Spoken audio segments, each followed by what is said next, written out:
Can't figure out stop, bro. Okay, here we are. All right, now I'm live.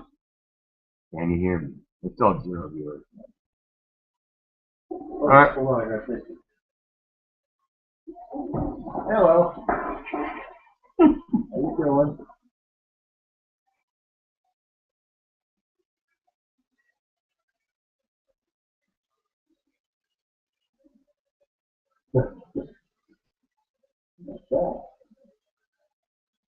Oh yeah. You mean it's not gonna be lopsided anymore?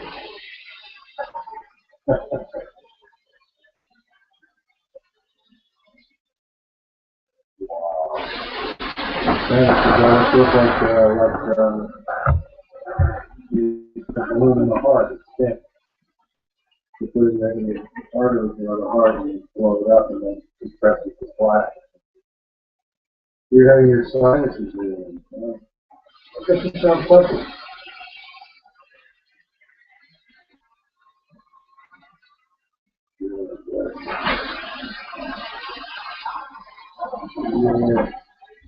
Yeah. I find that a very bad thing. Randy explained the sinus problems, the especially repressurizing, whatever it does. I'm hoping you're all right. Just about every time I fly with a mini thing, sinus is protected by. So I hope they're keeping you.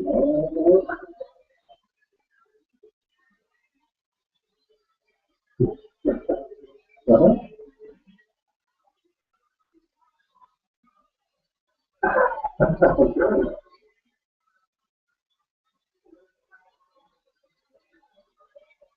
Yeah, exactly. Hardly everything. Yeah, there may be a few people who are just addicted to feeding.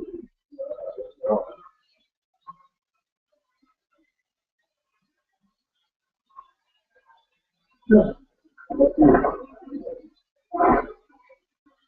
That's it, yeah. Very good. Well, you're most welcome, and if you're not going to be coming tomorrow night, I won't know again. All right. Okay, well. Why would you?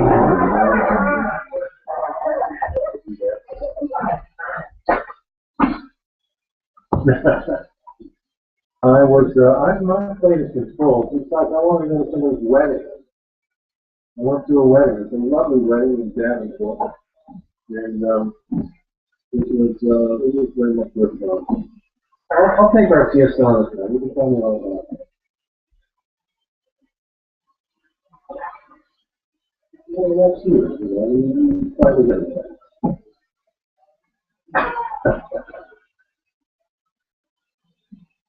Yeah. Oh.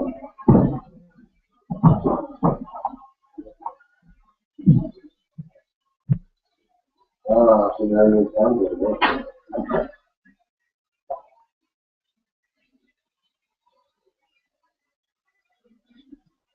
Notice that, but you're perfectly good in the analysis system. I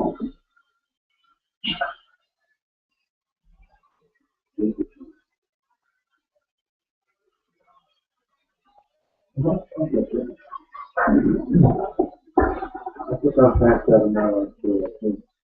If the work is all about the individual,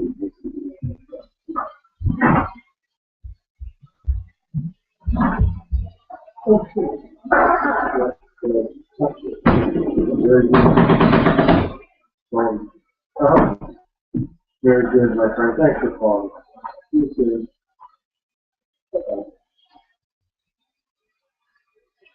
That's the crazy grand martial artist training. Psychotherapy program.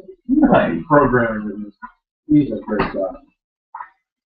Well, we don't have any. We're just. Yeah, now I can figure out what I'm supposed to do. We're spinning our wheels here. But I'm trying to go on the end. Oh yeah, that would be good. Sure, that would be good. What's the call here? There's Google Plus. Yeah, you can find a link to it in our news group. Yeah, through Hangout. That's what I'm looking for now. None of the little buttons here say it the Google Plus thing, right? Google Plus is so fucked. Yeah, it's a mess. Well, that's why they're going to, I think they're going to fix that. I hope they do. And the Franklin Facebook should have a kind of video conference feature, and the fact that it does is pretty long. Is there anybody out there? Hang out. Yes, not hang up.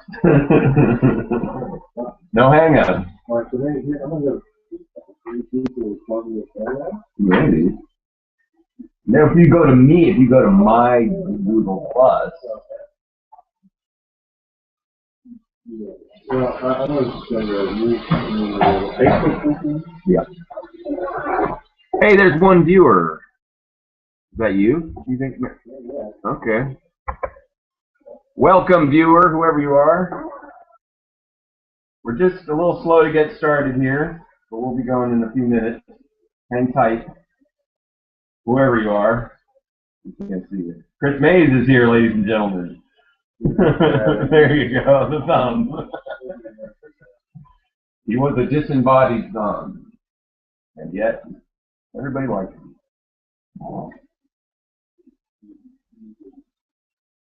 If that's you, that's the one you is. Oh, no, it's not. It says Lydia joined my hangout. Maybe it's Lydia.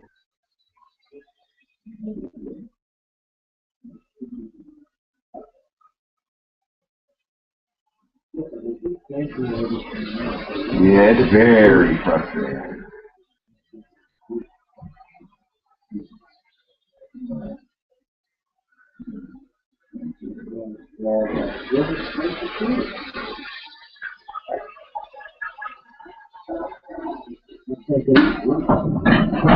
We can't. We've got a failure in the group department.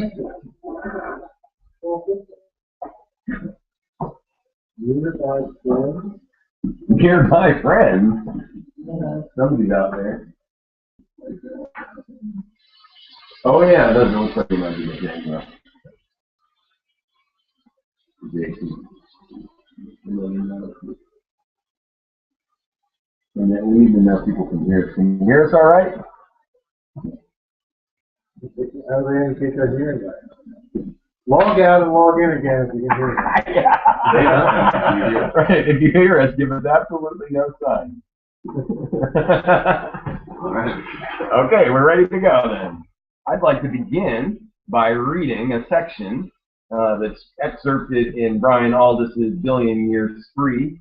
This is a chapter from H.G. Wells's autobiography. In addition to the 120 books that he wrote an autobiography. And here's where he talks about housing in 19th century London. Ready? Private enterprise spewed a vast quantity of extremely unsuitable building all over the London area, and for 4 or 5 generations made an uncomfortable, incurable stress of the daily lives of hundreds of thousands of people. It is only now, after a century, that the weathered and decaying lava of this mercenary eruption is being slowly replaced by new feats of private enterprise, almost as greedy and unforeseen. To most Londoners of my generation, these rows of jerry-built, unalterable houses seem to be as much in the nature of things as rain in September, and it is only in retrospect that I see the complete irrational, scrambling planness, which all of us who had to live in London were the victims. The multiplying multitude poured into these molds with no chance of escape. It is only because the thing was spread over 100 years and not concentrated into a few weeks that history fails to realize what sustained disaster, how much massacre, degeneration, and disablement of lives was due to the housing of London in the 19th century. All right, so that was H.G. Wells speaking on the ills of poverty. Here's a guy, H.G. Wells, born in a parents' failing china shop in 1866, the year dynamite was invented. And here's a guy who lived until the 1940s, saw nuclear bombs dropped on Man, wow. All right. So how are we doing? We've got one viewer. Do we have a response from the viewer? Can they hear us? Is everything going all right? We haven't got to respond. Okay. Well, if you can hear us, and I hope you can. If you can't hear us, let us know. I'm generating a signal. I can see it.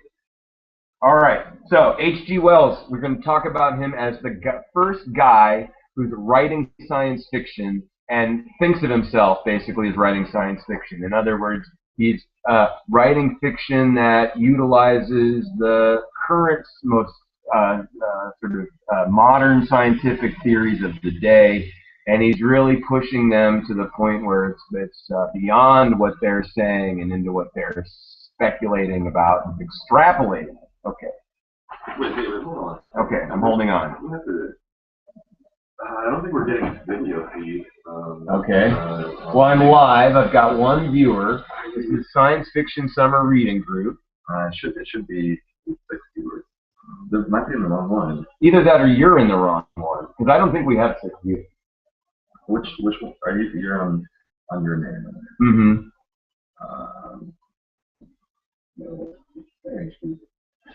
it says this is yours. Let's quickly check this.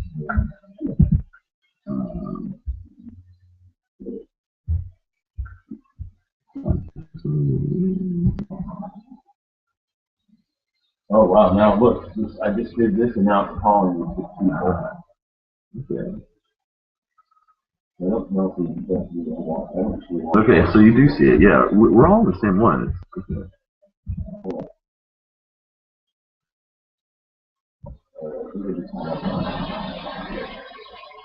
We're on the wrong side. Yeah.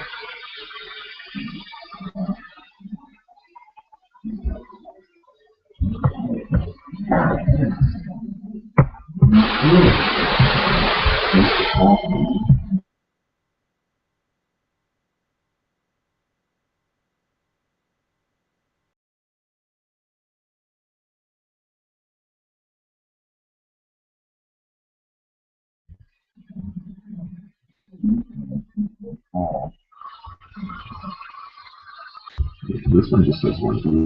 Yeah, and I have a feeling that that's you. Oh, shit. Don't do it.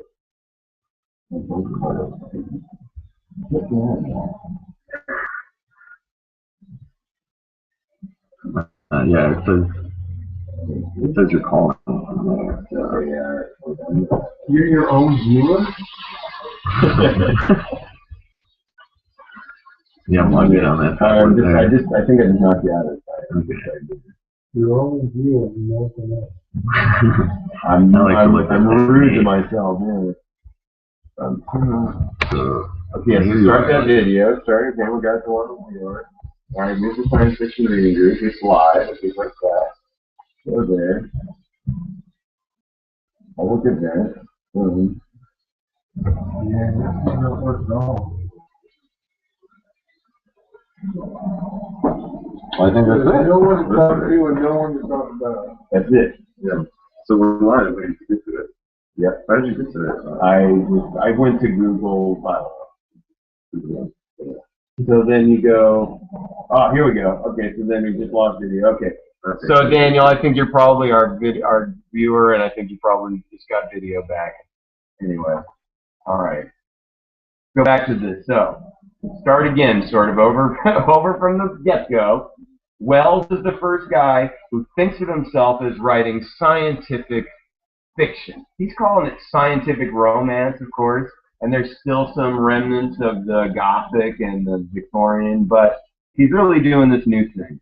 After World War I, many of H.G. Wells' covers read that they claimed he was the most widely read author in the world. So in addition to being one of the first science fiction writers, he's really one of the first modern superstar writers whose sort of reach is extended by the sort of globalization of the 20th century. Okay, I think we can admit that Wells as a writer has his weakness. Among it is his inability to create a character with psychological depth. And that's also what Aldous says in his chapter. Here is H.G. Wells's three-pronged approach to science fiction. So there's three things that he's doing. One, draw a recognizable depiction of current times. If people believe your depiction of current times, they'll believe what follows, no matter how crazy. Number two, he uses the newer scientific theories of the day, and he extrapolates from them. Specifically, in his career, he used evolution and contagion theory to great effect. Third, he, like Hawthorne, allows for a criticism of society or mankind or behavior in general to emerge in his narratives. All right, so here's the kind of the mind blower for me.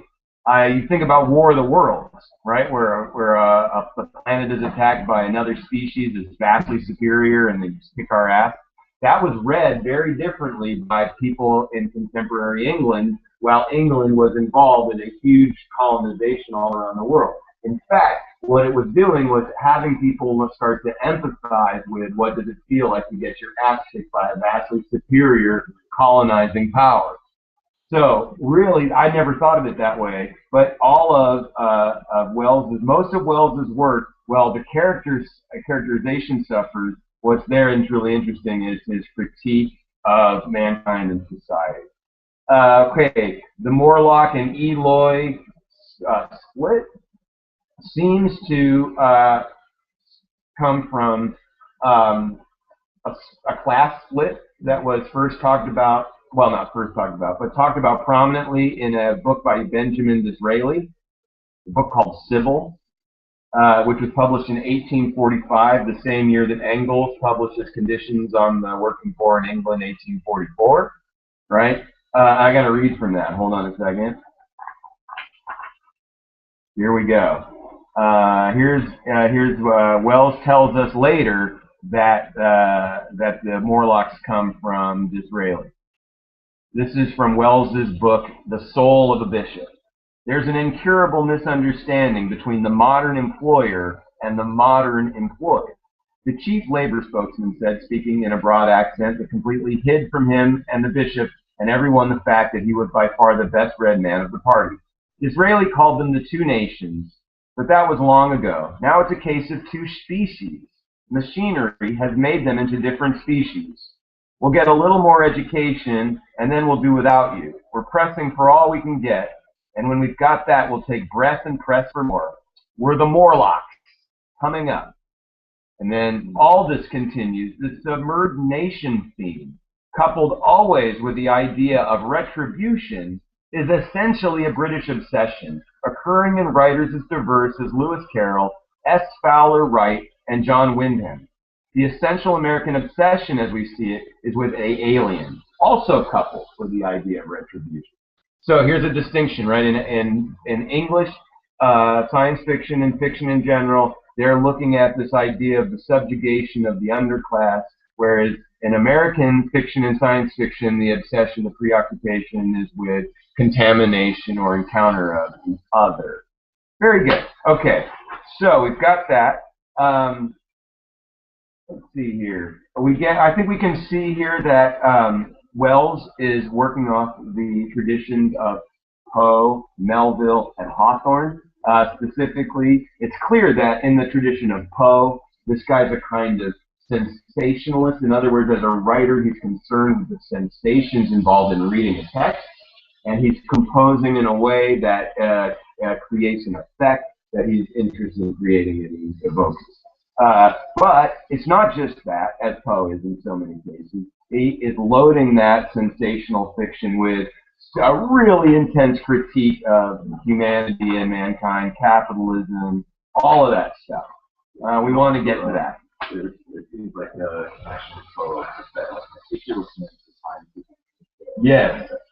Mm-hmm. It's obvious that that's in some ways the way that science was thought of as a very meticulous art, and so in order to evoke that sense, they're writing in a meticulous way about stones, about minerals, about what trees are along the branch.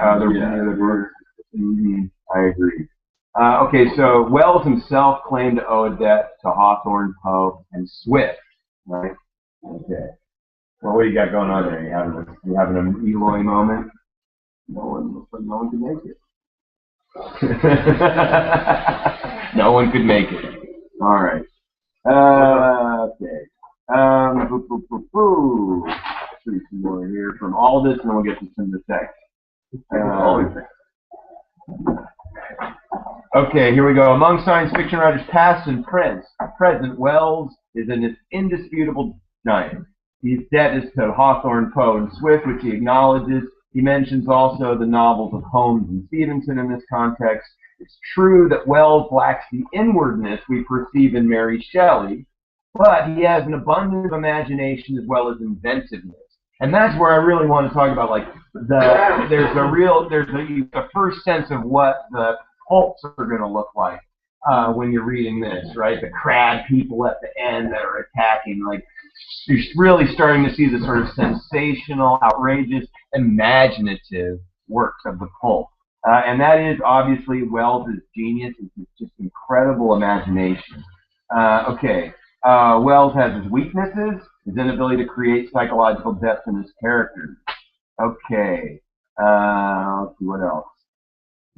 In War of the Worlds, Wells uses three principles to produce his mess. Oh, I already told you the three principles. Never mind. You got that already. Okay, here we go. Wells, just some notes about Wells as an author. He proved himself one of the few men capable of spanning the great gulf between the mid-Victorian period when he was born and our modern age. He had grasped the principle of change. He was a visionary and not a legislator, yet he worked for the League of Nations during World War I, and during the Second, helped draw up a Declaration of the Rights of Man, which paved the way for the Declaration of Human Rights adopted by the UN after Wells' death. He died in 1946 after having witnessed the dropping of an atomic bomb that he predicted many years earlier. Okay, during the 30s, Wells the novelist faded out before Wells the world figure. He was a famous man, busily planning a better world, chatting with Lenin, arguing with George Bernard Shaw, flying to the White House to talk with Roosevelt, or to the Kremlin to talk to Stalin. Remembering the muddle of London of his youth, he hated the muddle. He saw as a world state as the tightest possible way of governing mankind for his own happiness. So here you have a guy with nothing else, a leftist, right? A guy who senses that government's job is to regulate at least the wants and needs of man so they don't get complicated on themselves. All right, I love this. Wells once said, human history becomes more and more a race between education and catastrophe. Think about that in the context of where we are these days. And here's what George Orwell had to say on H.G. Wells. Pretty good. Back in the 1900s, it was a wonderful thing to discover H.G. Wells. There you were, in a world of pedants, clergymen, and golfers, with your future employers exhorting you to get on or get out, your parents systematically warping your sex life, and your dull-witted schoolmasters sniggering over their Latin tags. And here was this wonderful man who could tell you all about the inhabitants of the planets and the bottom of the sea, and who knew that the future was not going to be what respectable man imagined. Ah, that's a great quote. And finally, within the domain of scientific romance, he managed three unique achievements. He elevated the freak event, a visit to the moon and an invasion from another planet, into an artistic whole. In consequence, he greatly extended the scope and power of such imaginings, and he brought to the genre a popularity and a distinctiveness from other genres, which it has not lost since, despite the blunders of many following in his wake. Wells is the Prospero of all brave new worlds of the mind, and the Shakespeare of science fiction. So, all right. This guy seems like the kind of prototypical science fiction writer, especially in his youth. He's self-made. He's driven. He's very, very prodigious worker. He's very prolific, and he has the trace of a hack to him, right? You know, he's producing work that lacks psychological depth and so forth. Okay, how do we talk about the time machine? Well, let's look a little bit. Where do we start? Let's talk about briefly some of the elements from previous work. You can see still an element of the Gothic here. It's a story kind of told by proxy. It's very interesting. We could talk about the way the current day, the contemporary setting, the dinner party that sets up the time travel. We could talk about how that was done using Wells' technique of realism. It's interesting that he has that cross section of people that are there, the medicine man and newspaper editor and the bearded man and so forth. And they're all Victorian and middle class. There's Frankenstein individuals who that's right. have access to education. That's right. They're not the workers. No, but they're liberal enough to know they don't want the servants in the room with them, but they still want the servants. Right. That's who we're talking about. Okay, so the book starts out very funny. Immediately there's some play here where, the very young man says about time travel, just think, one might invest all one's money and leave it to accumulate an interest and then hurry on ahead, right? And then, to discover a society erected on a strictly communistic basis, right? So immediately they're playing with the idea of, the unpredictability of the playing with time, of playing God. There's a question about, in the same way of Frankenstein, is this time traveler working in a field that is outside his purview, above his pay grade? Is he playing God? And is he going to incorrect? There's less of that. There's a sense that, the reason that he's encountering the stuff that he's encountering is not because he's playing God, but actually because he's insufficiently thinking about what's going to happen. He's not planning for those various contingencies. Not that no matter how well he planned, some divine power or karmic retribution is going to smite him. So that's an interesting sense to think about. The time traveler's like an interesting character. We get no sense for who he is. Is he a mad scientist? Is he impulsive in that way? Is he obsessive? You might think about it that way. You might come to that conclusion. But there's no place in the story where his better judgment is overwhelmed by his passion to push the boundaries of knowledge. I don't think. When he runs into trouble is like when he doesn't think about, I should conserve my magic. Yeah. He runs into trouble when he doesn't conserve his magic. Well, it's an interesting mix of the intellect and the rational situation. Right. Combined with the brute force that he uses. Yes. He just bashes. He bashes. Goes through there. Sure. Mm-hmm. So he uses a mixture. Yeah. Yep, he is, and he likes. After a while, he kind of likes bashing. Yeah. He stops at the end. Yeah. He realizes how pathetic and helpless the Morlocks really are. He does. Okay. Okay, so the first interesting thing to talk about is, let's talk about these Eloi figures that he meets above ground, right? The easiest read is that this is the ultimate speciation that takes place among the elite of the society, right? The bougies of the society ultimately become the Eloi. But the critique is, I think, more complex than that, because while the Eloi are simple and sort of overly focused on pleasure and art and expression, there's a kind of feebleness to them. It's very interesting that the way that we meet Nina is that she falls into the water and nobody will help her. She's drowning, and none of the other Eloi will help her out because they're either too weak or too coddled or too. There's a sense that they're too apathetic. They don't have the emotional acuity to really cue in on her distress. So that's an interesting. It's tempting to read the Eloi as a kind of one, like, oh, isn't it wonderful that humanity evolved into this species that doesn't have to worry and that has this kind of pastoral. I think that's a key word, pastoral existence. But I wish I kind of knew where I said it, but there's a comparison of them then to cattle. And that and if that's the case, that if it's pastoral, then that's just pastoral in that way. They are no longer the movers and shakers, and they're the ones who have that shit done to them, and not the ones that are doing to it. the Morlocks, they sustain that. That's right. They're so used to the labor. Right. It's like a nature that essentially runs machines in the city. That's right. So, but in that way, they're cattle things. So that's, Yeah.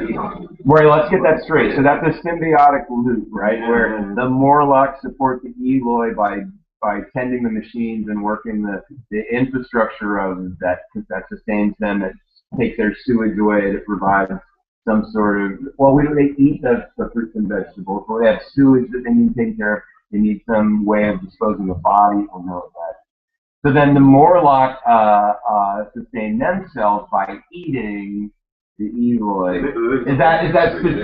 Is that their only food? Their only food source is the Eloi? There's a little history here about how they would feed on the rats and machine runs around. Okay. And after that, that's right. They moved up. Okay, so we get the sense that the Eloi are the sole source of food for the Morlock. And if that's the case, then the Morlock really become, again, they're the engine of the society. Wow, that really complicates that critique. Well, in a great way. I mean, isn't it good that it complicates the critique that way? Let's just talk a little bit about the way this story's told. I like the fact that it's really well done. So you go to this place, and you see first the Eloi, and you get a sense for them, and it's just little tiny hints that there's something more sinister underneath, which this is a way of writing that becomes really popular for science fiction writers, with just the hints of the dark underbelly, and then the full descent into it, which is really Freudian. There's a lot of sort of Freudian, unconscious, psychological components to this. So the characters may not have psychological depth, but certainly as a critique it does. Let's see here. Isn't that kind of like a Victorian horror, or some suggestion of something terrible there? Yeah, yes, full-blown, yes. They could be borrowing that. Oh, I think absolutely. Yeah, that's a good point. Right, but it's really well done, and it's good that you go there and you go into this. You're given this new world and kind of a progression. It isn't all just wait. Lovecraft did that later. Yes, very good. Now it'd be interesting to look at their sort of interplay of those two. Well, speaking of the Freudian thing. Yeah, please. There's that the symbol in the whole story, right, where the time machine is yeah. at the feet of the Sphinx, which appears in Oedipus. Sure. The riddle of the Sphinx. Okay. Right, this is important. Sure. It's all about the lifespan of a man. Yeah. So I mean, well, it's definitely. You're right. What walks in the morning on 4 feet and yes, it's on 2 and at noon and that's it. That's man. So right there. Back on 4 So then I think the other thing we should talk about, I mentioned I think early on that Erasmus Darwin, of course, was one of the first writers to really play with sort of scientific ideas and this thing. And we get his grandson Charles, and then I think we can definitely see how Darwin's ideas are key in Wells. I think you can make the argument that probably Darwin's ideas were as well suited for that fin de siècle end of the 19th century, and as we are now. In other words, the society was as receptive as we are now, and this is really a sort of a science fictional idea that at 2014 we're still have as much reticence to accept evolution as we did probably around 1900. And that's a uniquely American thing, and probably has to do with our examination of the alien and all of that. But nevertheless, let's see. I have some stuff in here to talk to. I probably have too many points to have in the book to really talk about them all. But here's an interesting one. I got all the Marxist and capitalism stuff here. Looking around with a sudden thought from the terrace on which I rested for a while, I realized that there were no small houses to be seen. Apparently, the single house, and possibly even the household, had vanished. Here and there among the greenery were palace-like buildings, but the house and the cottage, which formed such characteristic features of our own English landscape, had disappeared. Communism, said I to myself. Right, so there's a really interesting way in which Wells is interpreting what he sees in the future using the ideology of his time and the sort of the ideas of his time. I think probably Marx and Engels' work is incredibly important to this. Here's a nice passage, sort of talking about sort of Darwin's terms where we are. It seemed to me that I had happened upon humanity upon the wane. The ruddy sunset set me thinking of the sunset of mankind. For the first time, I began to realize an odd consequence of the social effort in which we are at present engaged. And yet, come to think, it is a logical consequence enough. Strength is the outcome of need. Security sets a premium on feebleness. The work of ameliorating the conditions of life, the true civilizing process that makes life more and more secure, had gone steadily on to a climax. One triumph of a united humanity over nature had followed another. Things that are now mere dreams had become projects deliberately put in hand and carried forward. And the harvest was what I saw. After all, the sanitation and the agriculture of today are still in the rudimentary stage. The science of our time has attacked but a little department of a field of human disease. But even so, it spreads its operations very steadily and persistently. Our agriculture and horticulture destroy a weed just here and there and cultivate perhaps a score or so of wholesome plants, leaving the greater number to fight out of balance as they can. Now, I would argue that Wells is arguing for a fundamentally new way of thinking about the world, which is a way of thinking about the world in a larger swaths of time, right? I think people in history have had difficulty thinking about time in great waves and movements and periods because simply haven't had enough information. We simply haven't had enough sense of history to really make those kinds of connections. So it's really interesting the way Wells is clearly imploring and asking the reader to see history and mankind's progress in these long, epical moments and times. I find it pretty interesting, and I get a sense that he's asking people to conceive of history in a fundamentally new way, and just think of human progress in a new way, and to really see it the way that he sees it as unfolding over these great times. The question would be, where is God? Yeah, there is a question where is God? Where it came. The sun came. Yeah, but there's no. I think this is the first. I think this is that branch of science fiction that really we could almost call anti-religious. Like that in its later incarnation is anti-religious, but it's here it's just absent. The fact that God's not here at all, even in a prayer before the dinner or anything, is and that the time traveler really possesses godlike powers without coming into supernatural retribution for that is very significant. So yeah, I think we have a man on a course set by himself. It's a very agnostic view, wonderful agnostic view.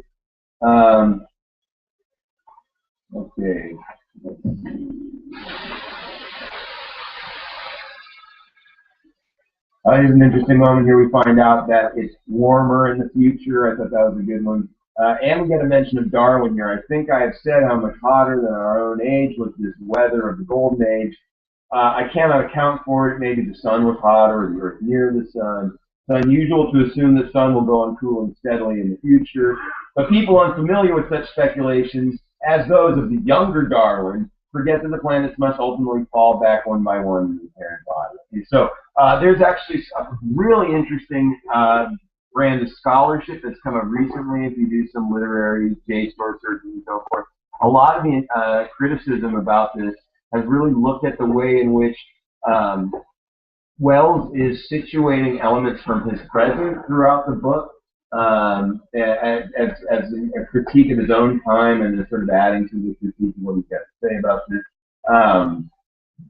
It's pretty interesting. I'm hopeful to do some more reading along those lines. There's a great quote about that, chapter 8. Okay. When they're in the museum. Right. Well, yeah, that's sort of it's a kind of a hall of knowledge, right? Okay. Where are we? Go for it. Read it. So, well, Mason one hand and Lena in the other, I went out of that gallery and into another, the larger one, which at the first glance reminded me of the military chapel hung with tattered flags. The brown and charred rags that hung from the side of it, I presently recognized as the decaying vestiges of foot. Right? Right. Sure. They had long since dropped to pieces, and every semblance of print had left them. But here and there were warped boards and cracked metallic clasps that hold the tale well enough.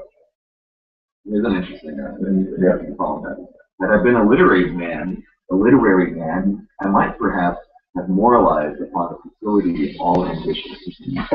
But as it was, the thing that struck me was King Sports was the enormous waste of labor which the somber wilderness brought in paper. At the time, I will confess that I thought chiefly of the philosophical transaction and my own 17 papers upon physical output. Right. So in the face of all knowledge is ultimately worthless and decaying, his ultimate thought was, "Oh my God, my papers have decayed and nobody's reading all them." That labor. Yeah, all of that labor was lost. Yeah, but that's an interesting thing because it's also that same labor that allows the time machine to be built and travel through time and do all that stuff. So it's not like that. It's not like that's a critique of Enlightenment knowledge, because of the things he's using Enlightenment knowledge to travel through time. But on that macroscopic scale. Yeah, it is interesting, and it's almost a you could almost say it's a sublime moment in the sense that what he's overwhelmed by is like it's a thick moment in the sense that this is where you see it all turns to kipple. This is where you see it all turns to dust. Everything you love turns to nothing. Blah blah blah. Okay, yeah. Here's the thing where we get a sense for the plaints of the immortal. Yes, the plaints of the immortal. Like the cattle. Here we have a quote. We get the Eloi compared to cattle. Like the cattle, they knew of no enemies and provided against no needs. So there's the explicit connection to the cattle. There's another one. Yeah. The Eloi were mere fattened cattle, which the ant-like more or less preserved and preyed upon. Probably saw the beauty. Yeah, and that's interesting. The ant-like, right? I thought that was a very good adjective. Yeah, I grieve to think how brief the dream of the human intellect had been. It had committed suicide. It had set itself steadfastly toward comfort and ease, a balanced society with security and permanency as its watchword. It had attained its hopes to come to this at last. Once life and property must have reached almost absolute safety. The rich had been assured of his wealth and comfort, the toiler assured of his life and work. No doubt in that perfect world there had been no unemployed problem, no social question left unsolved, and a great quiet had followed. It is a law of nature we overlook, that intellectual versatility is the compensation for change, danger, and trouble. An animal perfectly in harmony with its environment is a perfect mechanism. Nature never appeals to intelligence until habit and instinct are useless. Nature never appeals to intelligence until habit and instinct are useless. And he's reading twice. There is no intelligence where there is no change and no need of change. Only those animals partake of intelligence that have to meet a huge variety of needs and dangers. And so again, there's a sense of thinking about this way that nature is ordered, thinking about the way that things change over time. It's really like one critic says this is one of the ultimate thin, deceitful books because it's really asking its readers to have a fully a new sense for history and progress and on and on. All right. Well, yeah, and the whole idea of kind of progress and forward movement, with development in life, based upon an inherent tension and need for this knowledge. Right. And when that need no longer exists, everything is flattened, everything is, it stops moving. Yeah.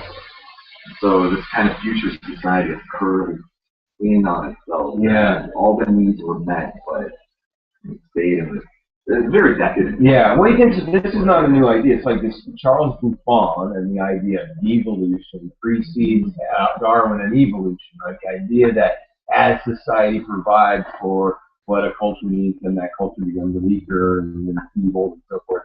Where the band Devo comes and takes their names and that. Oh, really? Yeah, absolutely. So the whole thing is that, so that's what we're witnessing here was an idea that was known and it wasn't well. Devolution, that if you rely on technology, that as a result of that you get weaker. And that's really good because moving forward, next week we're going to read E.M. Forster's The Machine Stops, which is basically about that, and we talked at length about that. It's really cool. I really like the ending of the book. I want to talk about that. Specifically, I thought that there was a sense of he's sublime, particularly at the very end when he saw the world sort of collapsing. But I also thought that it kind of predated what we saw what we see in the pulp, so the sort of lurid description of the crab people and their tentacles and crabbers and proboscises and all sorts of this algae covered licheny, wow. They're really sensational and lurid and kind of grotesque, but ultimately these great products of imagination that you can imagine, like the kind of young adolescent minds and young people, eating up. Yeah, eating up. Absolutely. Okay.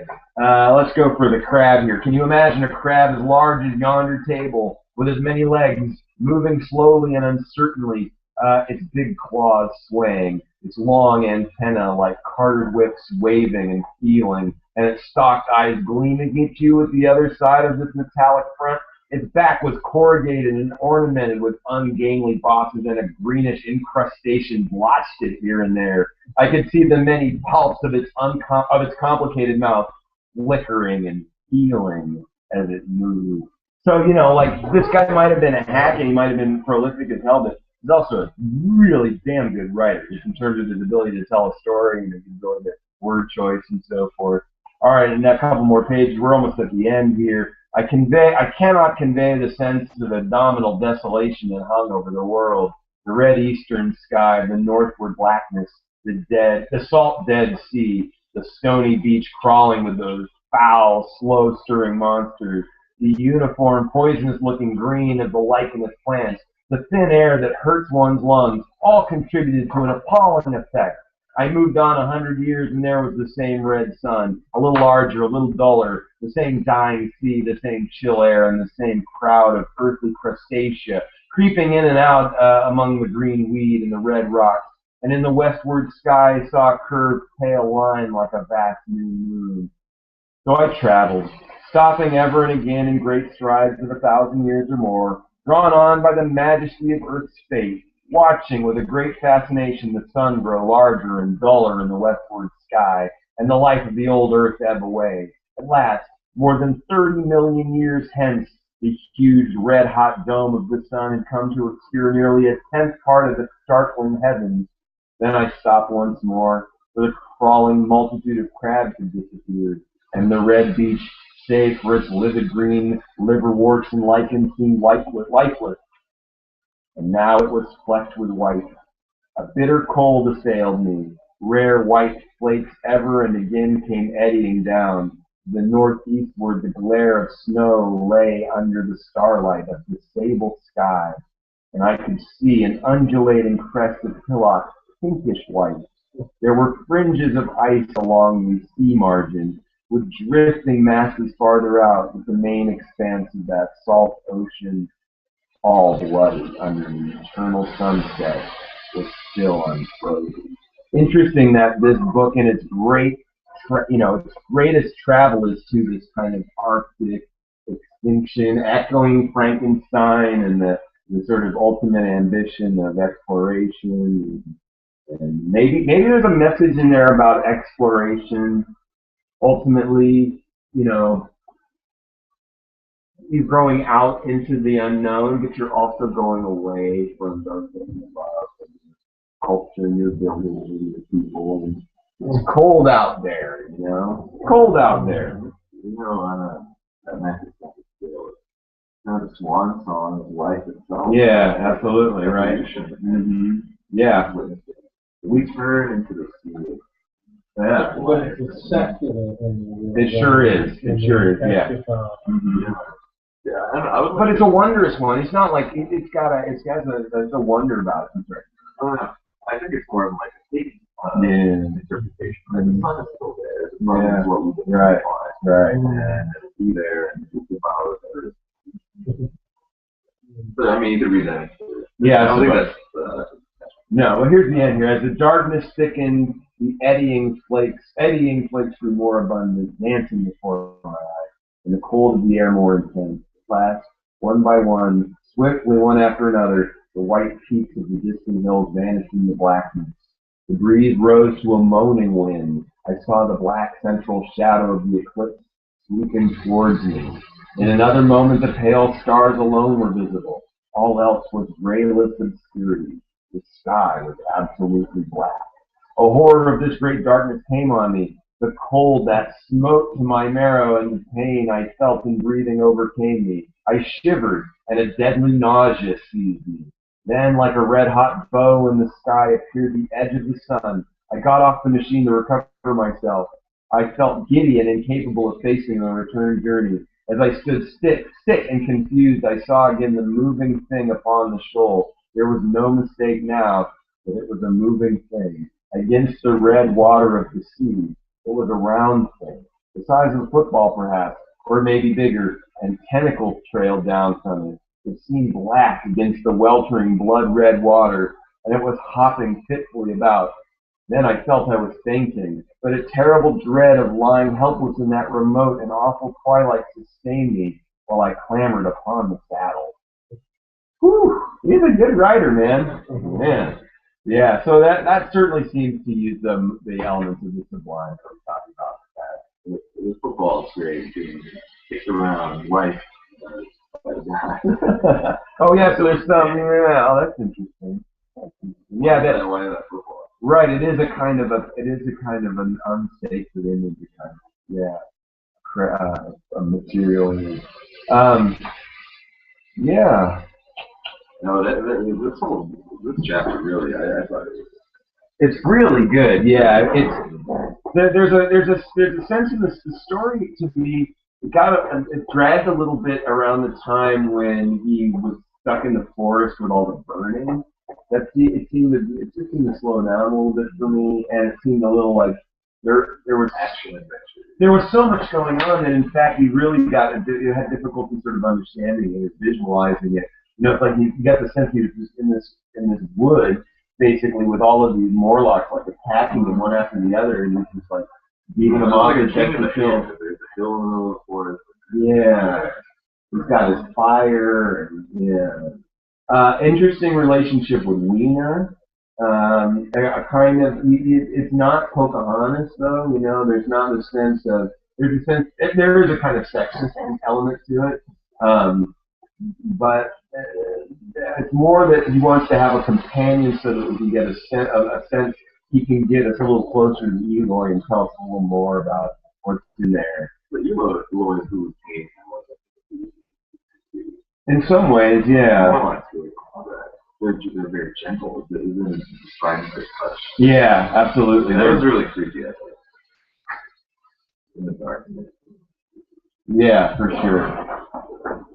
Okay. Let's see. If we can bring it. I have some discussion. What's changed from Frankenstein? What's different stylistic, and what's different stylistically, and what's different about the critique in terms of what he's saying about man or society or something. You can see like the prose is a lot less purple. You know, it's a much more economical storytelling. That's different stylistically. The characterization is a little better than in Frankenstein. And the difference in the critique seems to be that it's less about one person. It's certainly not about the time traveler's obsession the way Frankenstein is about Victor's obsession. It's certainly it seems to be like, it seems, alright, this is kind of a weird way to go, but it seems like it's more about the world out there than the world in here. You know, in other words, what Aldous says is that Wells lacks the inwardness of Shelley, but I just think he's interested in something different. Like he's interested in the world and external reality and how the forces of the world interact and over time evolve. And he's less interested in the psychological, the obsessional. He's less interested in what makes us tick, and more interested in where does that ticking take us. The pieces that he's playing with are much bigger. Yeah, that's true. Yeah, that's true. And notice there's no notion of family. There's no notion of little William who we care about because he's just, our baby brother or whatever. Yeah, good point. What does Wells do to make contemporary setting believable? We know that's one of his three-pronged approaches. That's an interesting thing to think about. It seems like he uses a cross-section of people, but he uses also sort of very believable dialogue, and he gives the people different personalities, even though they're sort of stock. They do form an important critique because ultimately the doctor and the editor don't believe the story, even though they're presented with the evidence and the evidence of the crummy flowers that he brought back that he couldn't figure out. Well, that's the ending of the book that the guy can't. Right. How does it? The narrator of this. Right. Yeah, so that's right. So the guy he says, and I have by me for my comfort 2 strange white flowers, shriveled now and brown and flat and brittle, to witness that even when mind and strength had gone, gratitude and a mutual tenderness lived still on in the heart of man. And that's symbolic because what he's saying there is that even when that the great thing about humanity was their ability to give and express love and so forth, which is because Weena gives the guy the flowers, right? He says that interesting thing about saying that Weena thinks that pockets are to put flowers in. That's not just a little passing detail and just kind of catching on to it. That's like a very important point because, of course, pockets are where you put money and possessions and your accumulation. And so for that, they're over that. These are like it's time travel to Walden Pond. Yeah. It's to express love. Yeah. Right. But they also use the flowers to express love, and they don't really have language anymore. There's a bunch of stuff in here about art, about how the Leroy like to do sort of singing and dancing. That's right. Very good. There's another interesting thing that the time traveler, like, he goes back, lost. Right. We're kind of meeting Nina again in the scheme of time where she was supposed to die. And saved her from drowning. Right. I think symbolically is really into it. So that's you think. All the time. I think there's time.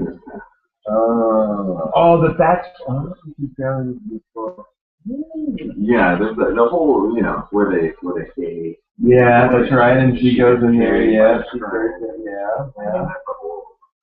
Ooh, I hadn't thought of that. Yeah. Okay. That's pretty good, man. That's a pretty good connection. I like that. All right.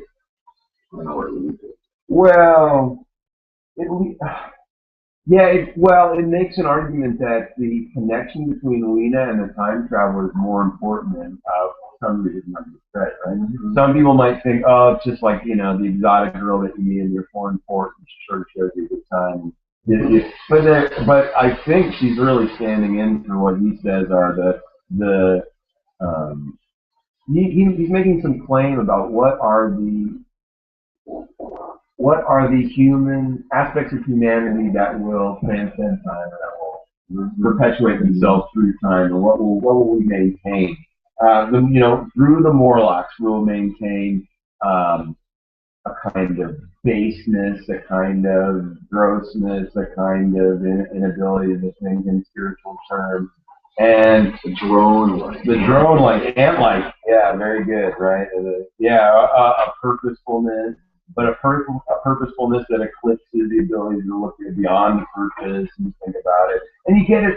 That's another thing to think about is like think about the workers and the people reading Wells as a kind of ants, and his asking them to say like, look, it's bigger. Like if you step up to this, there's actually another scale at work. So again, I think if you were to have like a fin de Siegel literature course, this is the book right here because it's maybe in the first time asking people to conceive of eons and eras and all epochs. Well, then it becomes kind of a repeated trope in fiction. Olaf Stapleton. Yep. What is that? Olaf Stapleton. Last and first name. Good shot. Yeah, I have an anthology at home called Far Future. It's a collection of stuff. I think they had to set everything 10,000 years or something. Yeah, that's 800. Yeah, strange number for it is. It's 802,701. Yeah. There might be some significance to that. You get a sense that there's a sort of rationality behind a lot of the decisions that are being made, and that's why I want to read. That's why I want to read some of the more of the criticism, because I'm sure that there's like some more critiques of the current times that we're not getting out of this. But this, the division of the classes. Yeah. What are some other texts? Well, with the modern ones, yeah. Well, Elysium is the most recent, right? Or the Dick's Penultimate Truth. Yeah, that's an interesting thing. I kind of avenue to go into where does this end up influencing science fiction? There's a ton of those bifurcated cultures and the people that live below the ground. Yeah, and above the ground. Yeah.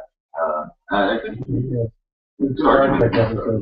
Oh yeah, he's the guy. Yeah, no, I mean like science fiction starts with H.G. Wells. I mean, we may have looked at some precursors, but this is where it starts. And unfortunately, this is not going to fit in the curriculum to teach this semester. We're going to actually look at another Wells short story that is going to go into the curriculum called Star, and we're going to read E.M. Ford, and that's about they see another planet is going to come and smash the Earth and stuff like that. I think that's what there's a lot of movies about that. For sure, yeah, and a lot, and in the past too, and also the thing to talk about Wells is, of course, his big one is the Dr.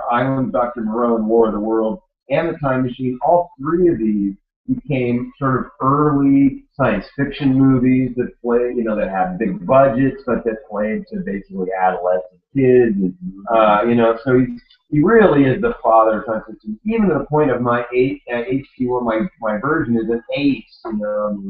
Yeah, well, it's like it's that sci-fi imprint.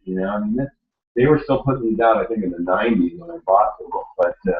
Yeah, there's some way in which Wells is just the grandfather, and he's a good one to have, because he's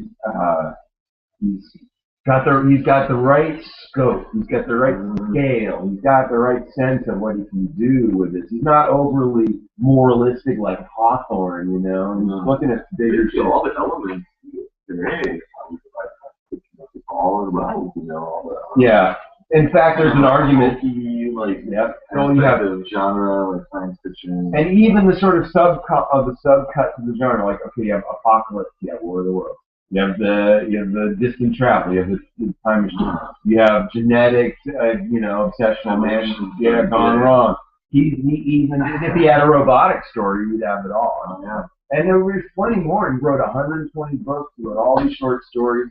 So clearly, what we need is like a Wells guy to say, and what were, thematically, what were Wells's interesting obsessions? Like, did he have, did he do Kipple over and over again? Did he do Weena? Was Weena this recurring character he came up with over and over again?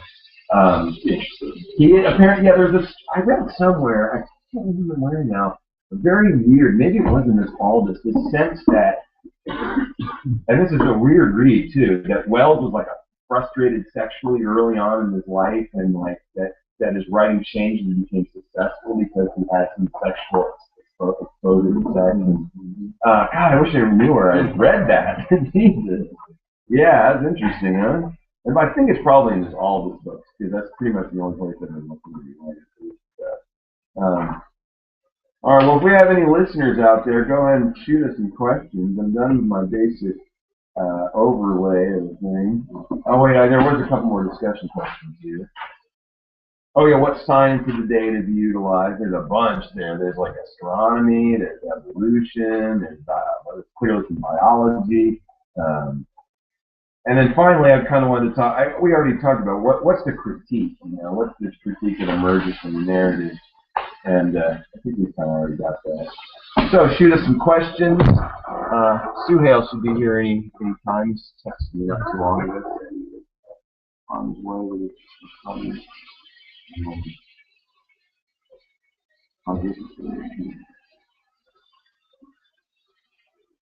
Yeah, I'm not getting any questions. Yeah, I think we don't have many people watching. We lost in time. We need Ted Handing. I know he's not out there. Ted, we need you. Yeah, great book. Just from a piece of the Yeah, pie. Slow part. I have more. Yeah, let's get into it. Yeah, I agree. Yeah. That kind of stretched out. Yeah. But I'll tell you a good story. When I was living in Hawaii, and I took a class I took an American literature class taught by a science fiction writer, and then I took a short story class from him.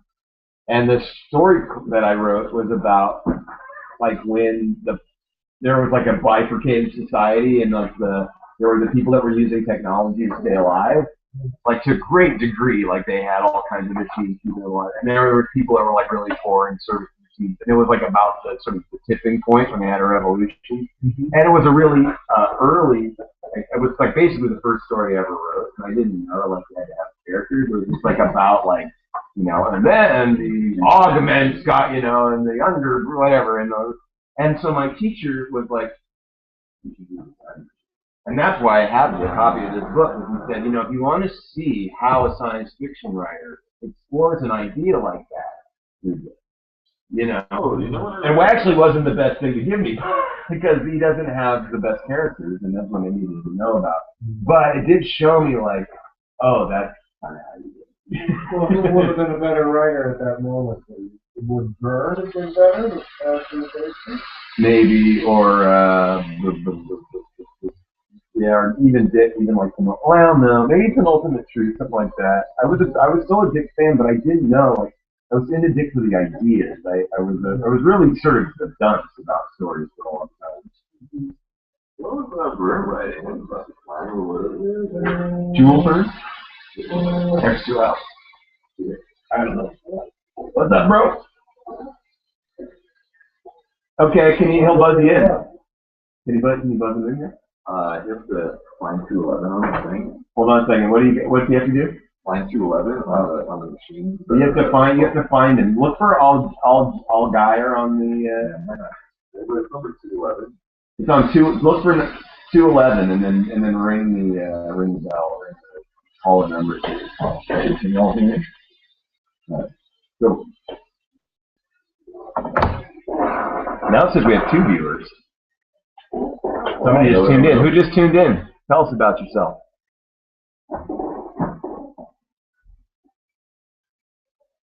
Hello? Hello? Hello?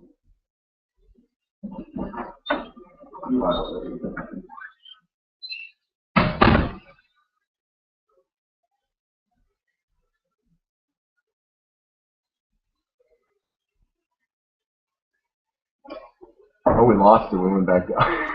Sorry, I didn't mean to scare you. Asking who you were. Oh, now you're back. Hey, 2 viewer. Who are you? Tell us about yourself.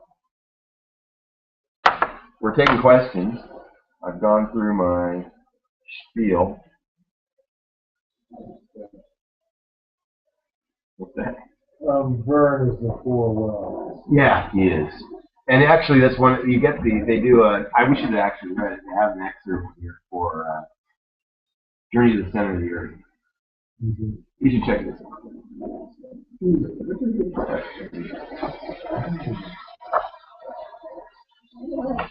That's what Meg Shirky is when she taught this class. Mm-hmm.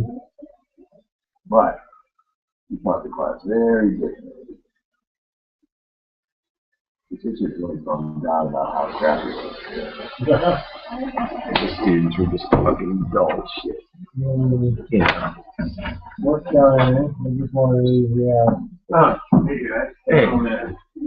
Ryan. Hey, nice to meet you. Hey, this is Chris. Hey, Chris. So, are you doing the recap right now? We're done. We had it was a real quiet thing. We didn't. Ted Hand wasn't there. Nobody was really asking questions.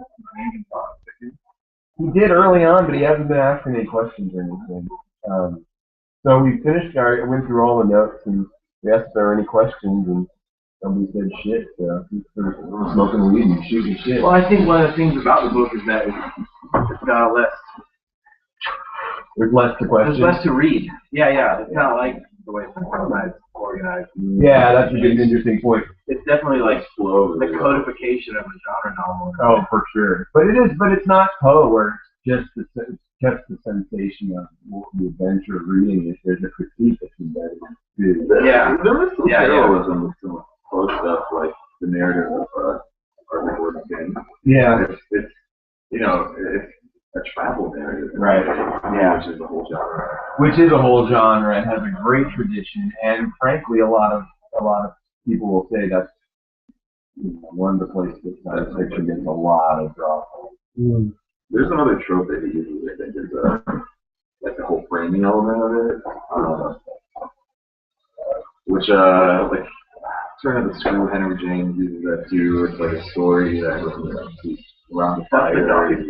That's the Gothic framing. Yeah. The proxy storytelling. Yeah. And I started like, all right, all these folks are here, and now we're going to tell the story. Right. Folks Right. Exactly. Yeah. Someone will regale us with a tale, and it's interesting that the writer won't necessarily make that in themselves. There you go. And Dorco was like that. John Lloyd Strange, subterranean, Mm-hmm. old vibe somebody has. Right. Yeah. Apparently, it comes out of this like the castle of Bosco or some 15th century. This manuscript was located in an old prince's, footlocker. And It's like one of the apocryphal novels. Also, I mean, like Canterbury Tales. Yeah. There's everyone around the table. But which is coming out of the oral to storytelling tradition, where storytelling is a kind of performative art. Yeah. Well, the best stuff, the best stuff I've read about Wells is coming from this Billion Year Spree, and the interesting stuff that comes out of it is the fact that Wells was born the year that dynamite was invented, and died in 1946 after the atomic bomb was dropped. So I mean, it's quite a jump. Yeah. Didn't go out with a whimper. He didn't go out with a whimper. It just illustrates how much happened in that era. And that's been my contention, that it wasn't until history got going at that kind of pace that you could have science fiction. Because, again, first of all, you have to have this conception that Wells is really introducing here of like a progressive era, epoch, eon. Over time, these gradual changes will, create great rifts in time. And I think the really demarcating technologies in terms of contemporary sort of creating a cultural climate that made science fiction materialize were the steam engine and the telegraph and the photograph. Yeah, I'd say those three are like the technological trinity of that era. And it is interesting when the time traveler packs up to go back in time again at the end, past the camera, past his camera, And it's only like because he couldn't pack his camera on the way. You know, it would ruin the narrative for him to have a camera. Yeah, the first time. Brilliant.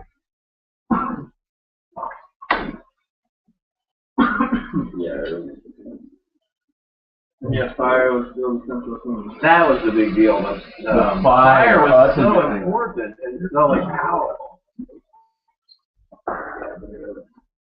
Yeah, I hadn't thought of that. Oh, that's interesting. Yeah, you know, Matches were like the magical talisman of the book. Yeah, you could trace this throughout all the works. the fire. Fire. Mm-hmm. Okay, so it's in Frankenstein, obviously. We know where it is there. It's in, where's it in that? Is it in any of the three from last week? It wasn't in Maelstrom. It wasn't in. Clock Tower. If you look for it, you might find it in Birthmark. You'd have to really look for it. I didn't. No. So is fire a particular force all by itself, or is it part of the element? Well, but it's also a metaphor for technology because, of course, Prometheus. Well, because Prometheus brought fire from the gods, and you know, and because of that technology. Oh, Modernity, yeah, maybe. Yeah, that's why Ridley Scott made that whole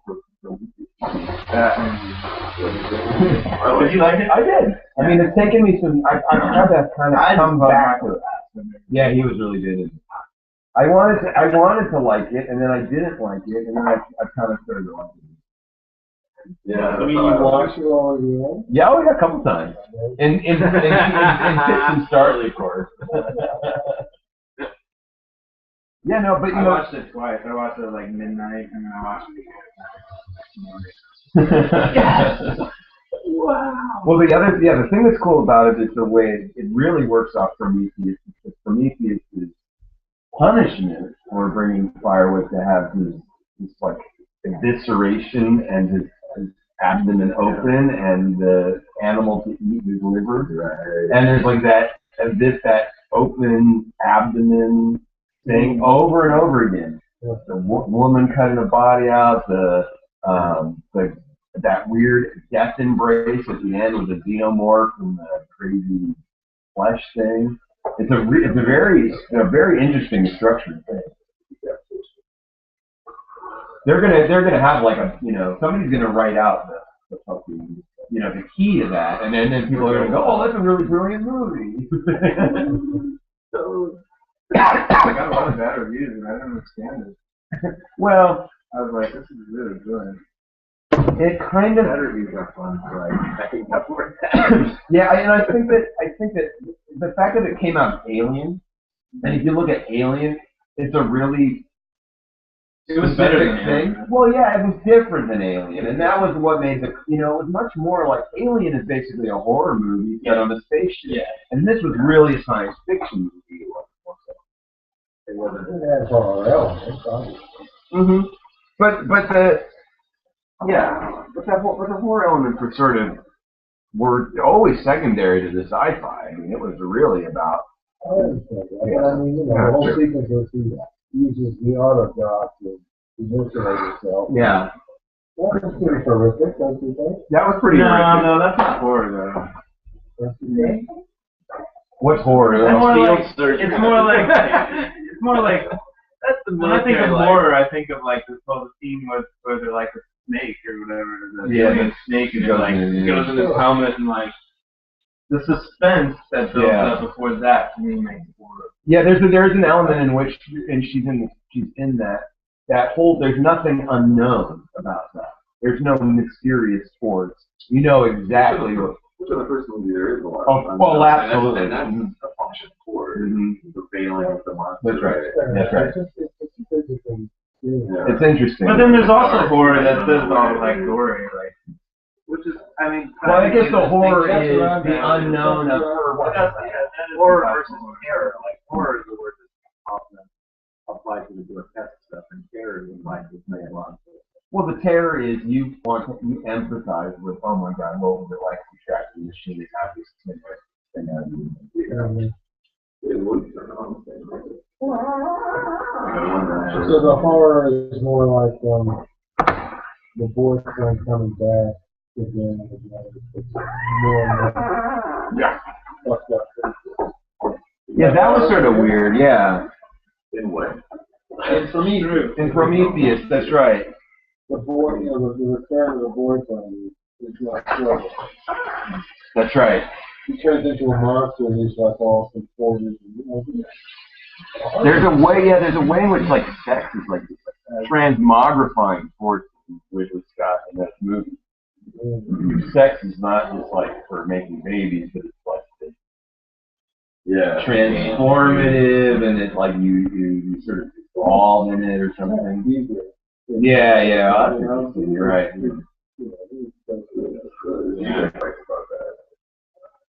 Really? Yeah, it's really good. Talks about the Lamella stars like some pure life force. Right. Like in Cocoon. Yeah, it's like undead, but it's going. You cut it off, it's just the body. Oh, yeah. That's what like the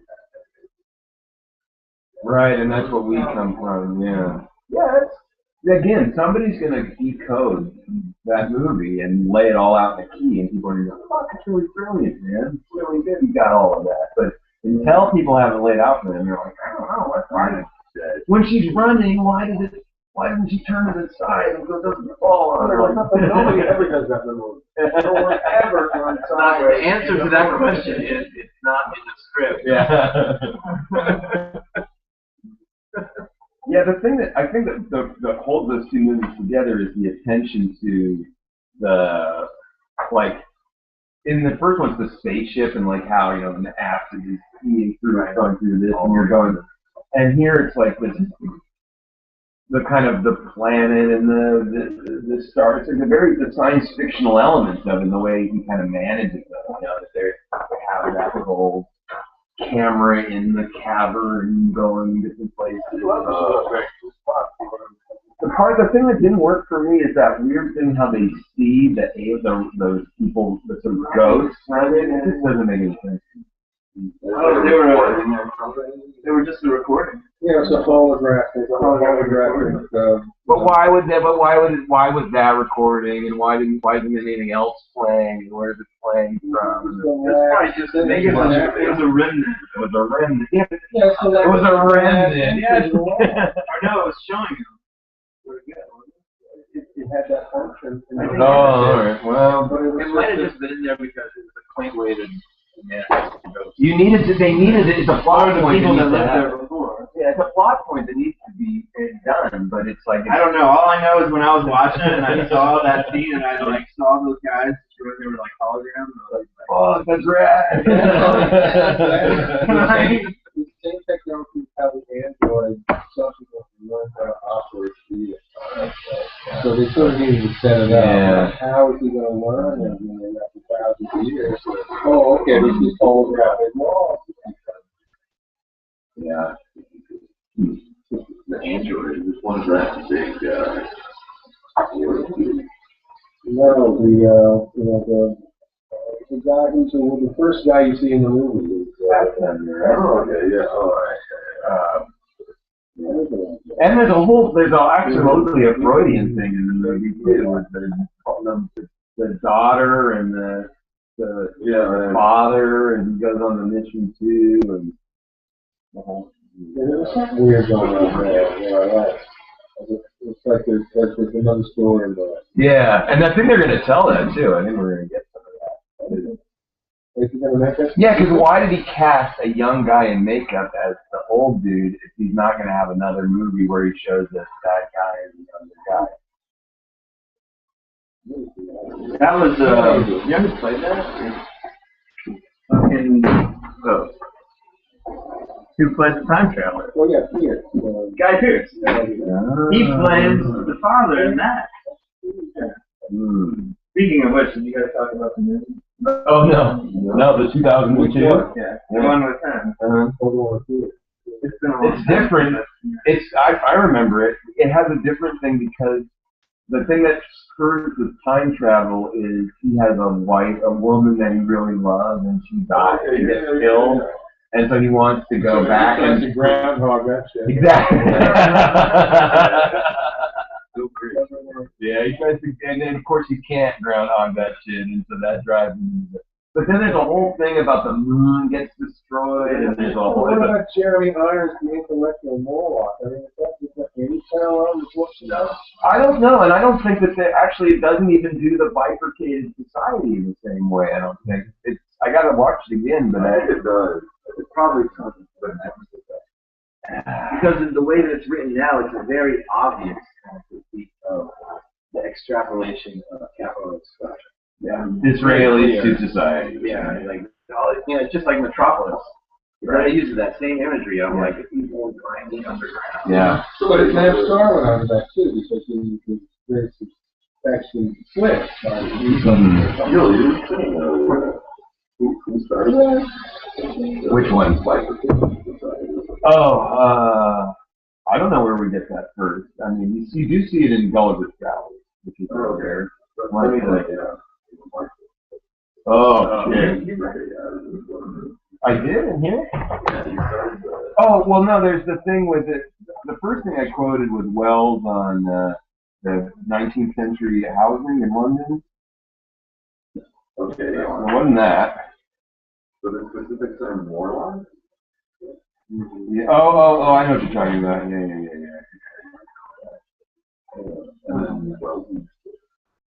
So the word has already been around.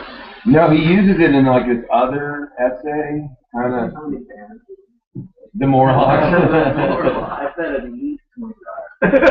And here, yeah. You would be able to find. And they have an opening set by a bunch of emos called the Eagle. The Morlocks come out and they devour the other things. The Admiral switch. This is that Disraeli's Two Nations. Okay. Yeah. Sybil, 1845. But I don't know if that has a bifurcated society in it. Well, no, he talks. Let's see. That's the text that sort of got with the class war that he's like kind of working on here. And in a later book, Wells makes the comparison explicit by talking about Disraeli and then saying we're the Morlocks coming up. You have to look at it. That's a quote from a later book of his.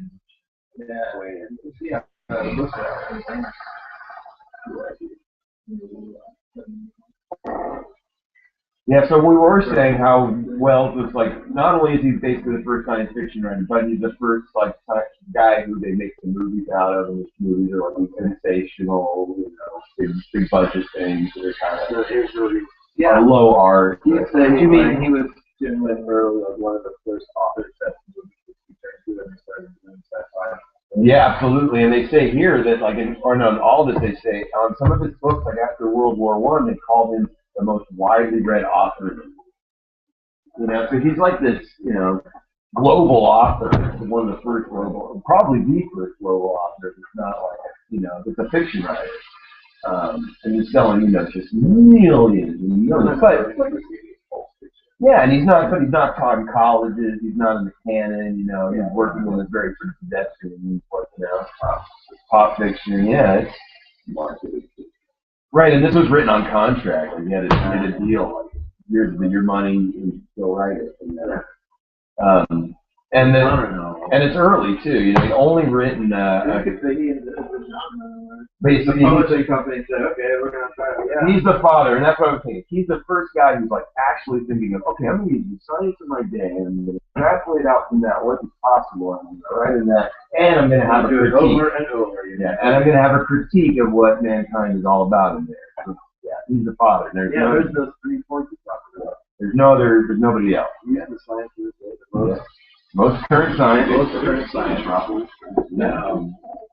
And then seems like we should probably watch a little bit of it in this context and in my class. Most current science, and then you extrapolate it society. And then, you include a critique Man-made of man. society using that. There's mad scientists, exceptional scientists. There's man training. Yeah. Definitely an underground. There's an evolution of it. It's got it all, man. It really is. Right, what is like the connection between the heart and the hand. That's right. And also like an enjoy. Yeah. And again, we were about trans science. Yeah, more lock with the hand, of course. Yeah. That goes in so many science fiction. Cool. Yeah. Right, because then they would have seen the Eisenstein film, like, right? 1984 sort of like. Do you think Orwell read Weed first? That'd be the question. Samuel Delaney, he teaches that. Yeah, he's at Yeah, right? Delaney's at Temple. He's at He was first published. And we were just, I got Dahlgren as a gift from Ryan. I read like half. I tried to read the whole thing, but I didn't. Which one? Dahlgren reminded me a lot of your book.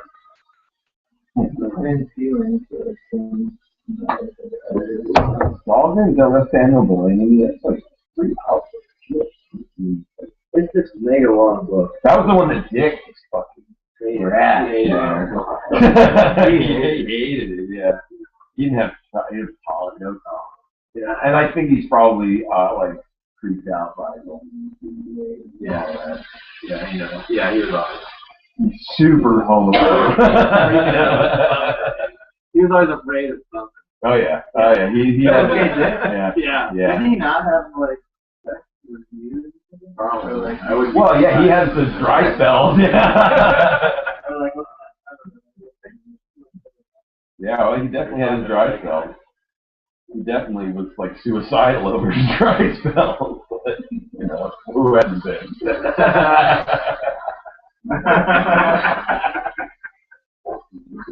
You know, it's just like whatever.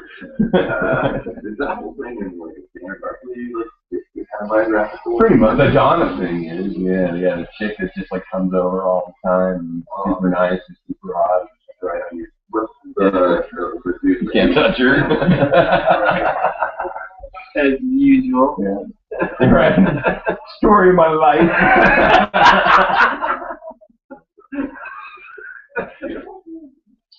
Water sounds great. Yeah, I love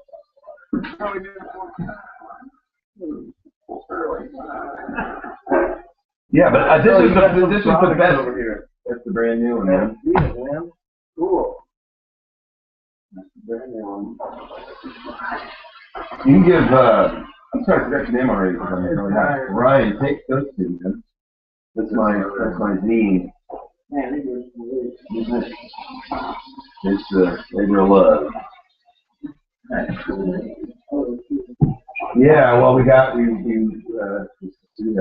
man. And look at it. So what instrument do you play? Oh, it's Ursula Le Guin came up with it. It's a term for culture that doesn't have any gender pronouns. I forget if it's the name of the language. In the language. Well, bam. Well, there you go. Yeah. My partner's a bigger fan of the Williams music. But I thought it was a great name. Purely from the sound of it. Right? Robert, yeah. Oh, that's interesting. Also,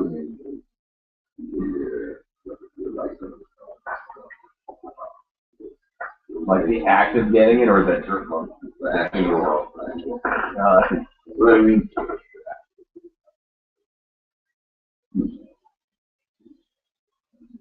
That one feels kind of light to me. I don't know why. Yeah, it doesn't have much. I don't know. The stories are shorter, I guess. Yeah, you got how many left pages? How many is this? I don't know. Okay. That one's a lot. That one's a lot. Yeah. That's free was nice. So you have the price. Right? What's the cost? Is the same. Usually it's like 4 short stories and 1 piece of nonfiction. Yeah, and then usually and then something Some are like people are one that's in there. Oh no, yours is in there. That works. Yeah, dude, I think that age struggle, that struggle. That big. That big.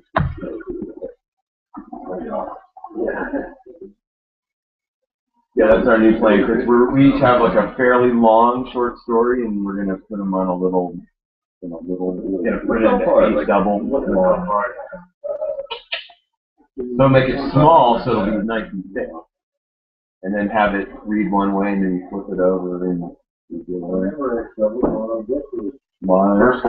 Exactly. Yeah. Yeah, those just got too time consuming, and then the copiers in the English department broke. Yeah,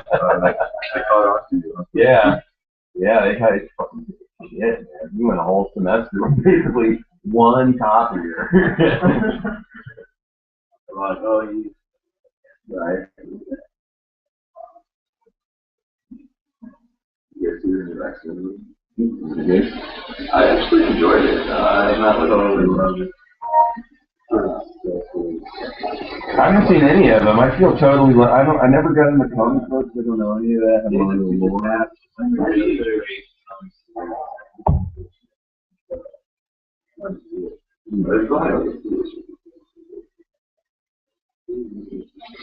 I don't like my buddy Paul.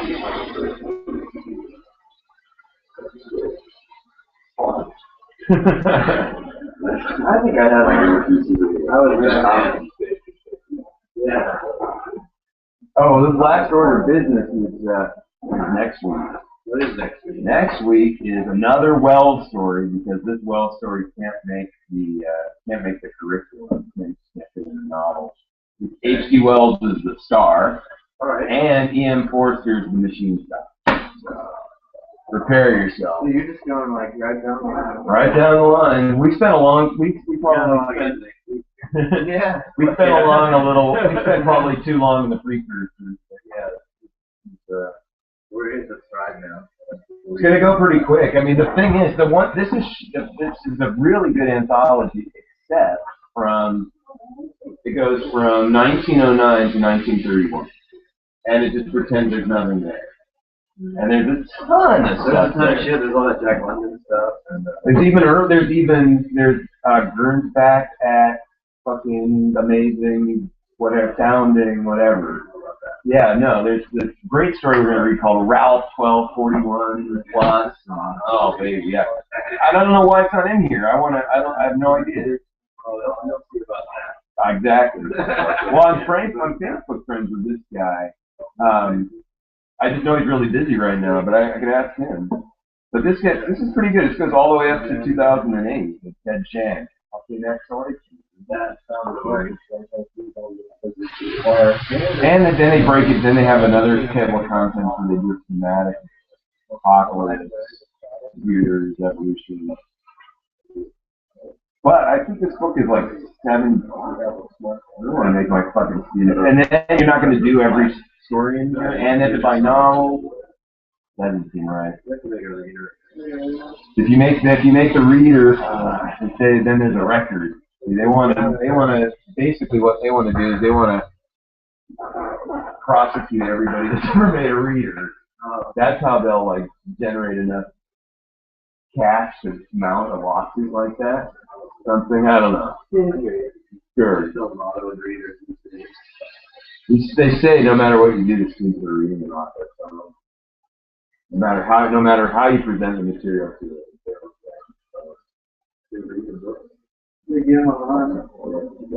No, that's easy. But can you imagine, like, this, imagine you're just like a bunch. Yeah, I do all the time. You read a book on, oh, Like, I read books on the Kindle. yeah. So it's fine. They're not reading it on the Kindle app, though, are they? They're like My reading phone, I never read EXT more. files or something. I never read more on my phone than like women's stuff, like the Rudy Rucker short stories. Well, yeah, I don't even know if I've read that much. I don't even like reading long articles. It's interesting. But it's fine. It's not the problem. I don't consider it. And I guess they don't either. I feel different about a Kindle. My phone's small. Yeah. Yeah. You can't get some sentences that are nice, like, On a phone, you have to. Yeah. but you have to be able to see the sentence. So you get that with Kindle. Oh yeah, if I felt like they were looking at something that looked like that, I wouldn't have a problem. I have a feeling that what they're looking at doesn't look like that. Yeah, it's great. Yeah. Is that the Kindle app? The Kindle app for And then it's like a purchased book. I use it. This is a purchase. Yeah, and then you get everything that's on my Kindle. Yeah. Yeah, most of the time on your Amazon account. I don't really use my app. Most of it is used. Good reads, speeches, outside, word stuff. Read on. That's the annoying thing.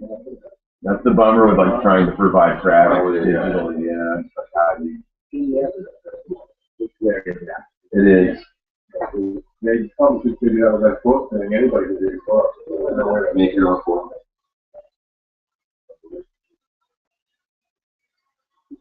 I got it.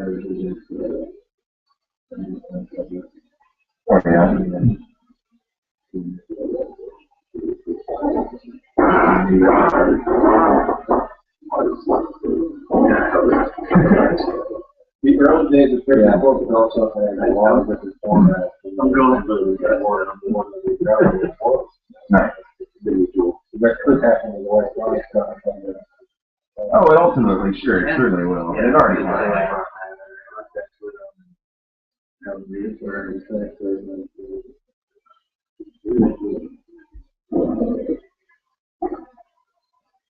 Now we have over 100,000 new books. We have a lot more. What a big. Wow. Really?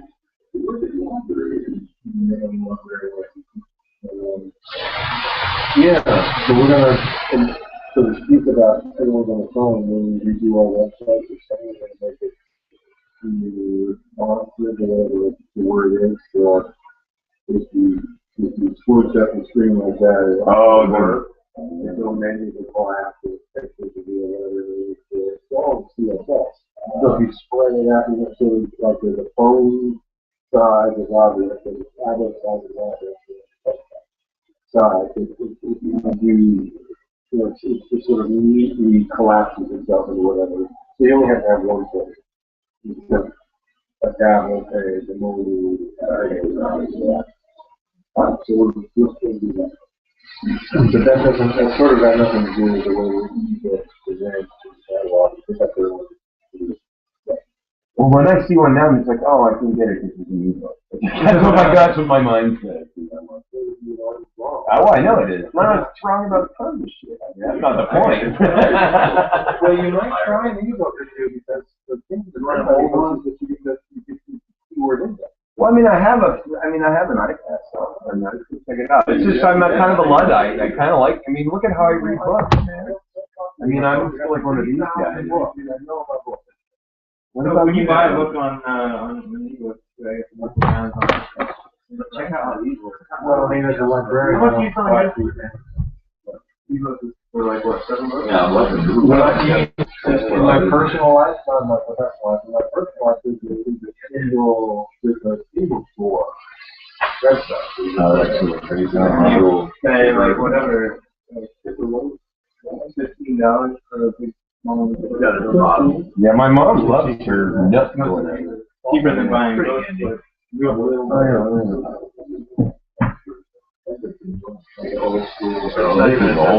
Most of the time I don't buy a Kindle. Unless there's no other. Oh, I see. That's usually what it's called. And there's a few that I own both the paper. Oh, you got the star already, man. You're all set. Yeah, file. On your I grabbed a couple of his books. These are public domain free ones? Yeah. Nice. 12 Years a Slave is a free book. Oh, wow. Yeah. Well, I mean, it doesn't make the books are stupid. I mean, kind of, you know, I mean, you have them all every they take a lot of room and they're heavy and you can't carry, you know, it's like to bring these 3 books over is kind of a pain in the ass. And weird. You know, but again, this is like how I read. This is how I understand. It's like I need to do a philosophical mode of like this. You need to conceive a text in this new way. You know. Eventually, you'll die out. That is for sure. after will relax. Well, there's that.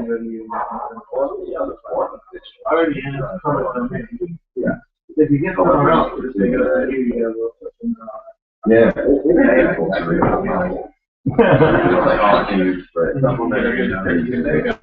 Not for this guy. I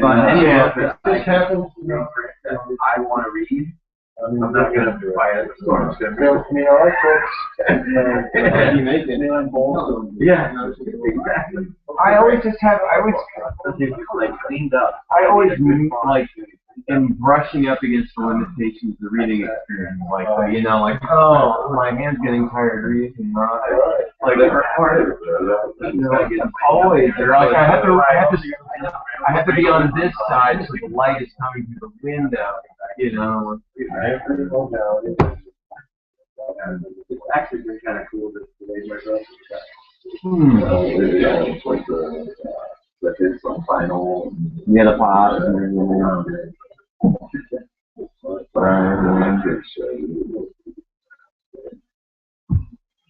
Well, I had to take. Violence got nothing to do with it. I had to put tape on it because this is such a shitty ace paperback. It was like the kind where if you bend it, it just snaps off. Yeah, I just put packing tape all over it. Rebound. This book is like 15. I was telling the story Back in the day. I was at the University of Hawaii, and I was in a short story class, and I wrote one of my first short stories. There was this character the augments who have all this technology to stay alive, are like sucking up all the resources, and like some, you know, the people that the natural that didn't have to like rise up. And it's like, you know, if you wanted, my teacher said, if you wanted to see like how science fiction handles an idea like that, so that's when I got that. Yeah. And I was, yeah, well, it's not the best book to show because it doesn't exactly care. One character. Yeah, well, and that's what all this says, is that's his limitation, you know, and that's why I think science fiction kind of got that reputation. Certainly, it's bothering. It can have appropriately for aesthetic. Yeah. Taste. Oh, and there's moments where he's just like, and there's moments where he's just talking about like, you know, and the sweetest fruit would go on, you know, I mean, it's all in context, but he's basically just, he's not telling a story, he's not pushing characters, he's just like riffing on time and change, man. Yeah. Made it to the next day. Yeah. Yeah, it's a question of like, what would the market for a book like this be? Right. Maybe before.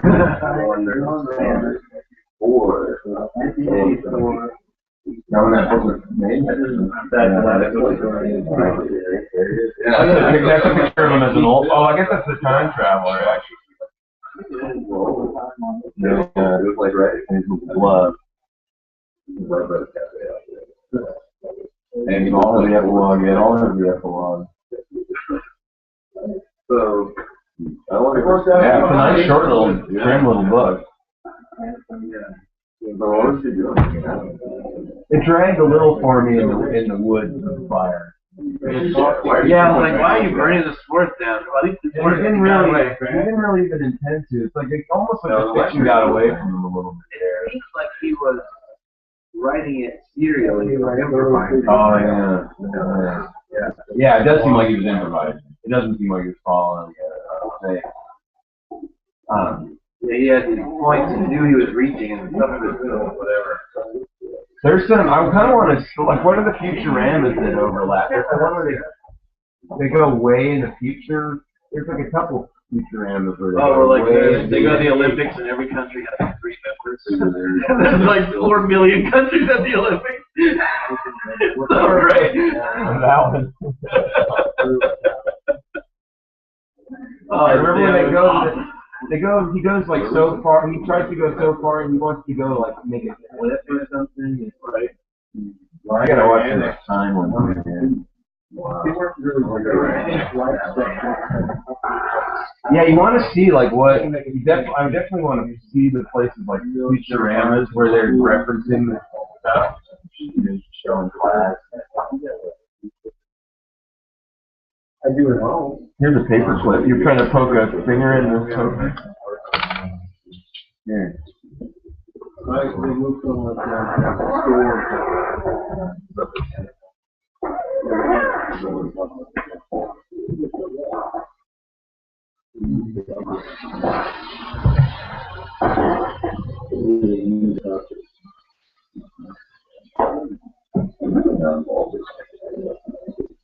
No, nobody is. That's the problem with that campus. You are right in the middle of nowhere. Yep. Yeah. Yeah. Remember you in school there? Yeah, I loved it. I don't know what they're talking about. That's fucking blast. I got 2 degrees of state, man, and I fucking love it. I got 2 mistakes too, but man.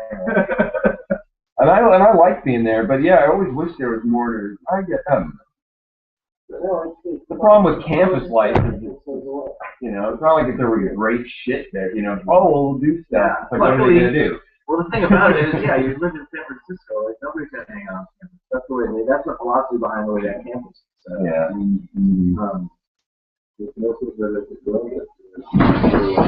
But it's over here in No, we all can't afford to live over there. But San State is definitely like extending it around downtown. They're trying to, yeah. They're trying, yeah. There are 3 telephone systems up there. Library, everywhere else, and That downtown. campus, I would hang out and read. You know, all That's the like fucking climb all over. I would I explored that whole campus. I walked around every building. Oh, wow. Moved around. Even the psych building, I walked all the way across. I looked around. I said, cool. Nobody goes to this stuff. They're tearing. I think they're going to tear it down. Well, wait, it's not even a psych building anymore. I don't think it's psych ethnic studies or something. Yeah. The site's going to be the building that they build on that. What is it now? The brand new soccer field. No, that is interesting. Where is the machine? Yeah, it's right across the street. And what machine are we speaking of? The robot. Oh, there goes the robot. They built the edition first, right? They built the edition and then they put this robot machine in there. And then they moved on books and they stripped the rest of the market. Has the robot named anybody?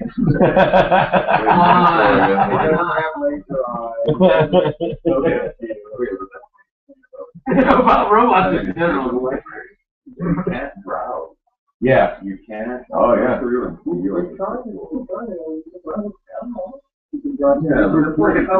no, but you know, when I wrote my thesis, Chris, I went to the one man in 10,000.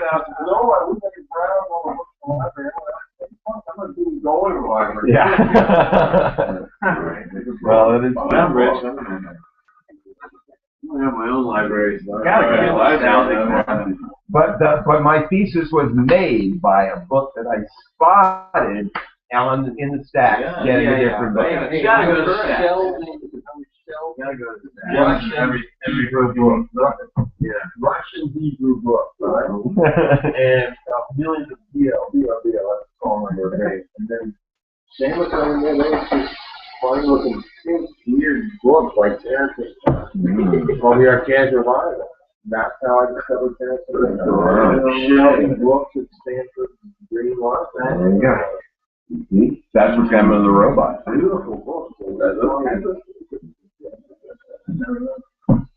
Oh, baby. One of them, yeah. Most of his publications were practice. Right. But he also wrote part of it. Crazy stuff. Terry Gilliam's a big TJ. So, Oh, yeah. is everyone excited about the new Terry Gilliam film? You know, you've read terrible reviews about it? 0 hours. Yeah. Sure, I'll watch it. This is like the it's kind of he did Brazil. Tell me this song. Yeah, you know, I owe him a movie. He did Brazil. I can get him watch. Yeah. Time Bandits. Time Bandits of Oh, yeah, he's good. Cool. Yeah, no, he's a good guy. He's a good dude. What was the other one with Robert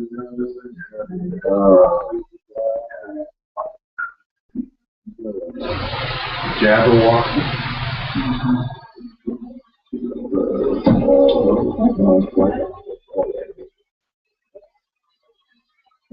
Should we read Michael and Doc Jerry? I did read the story. Yeah. You read that. I worked as an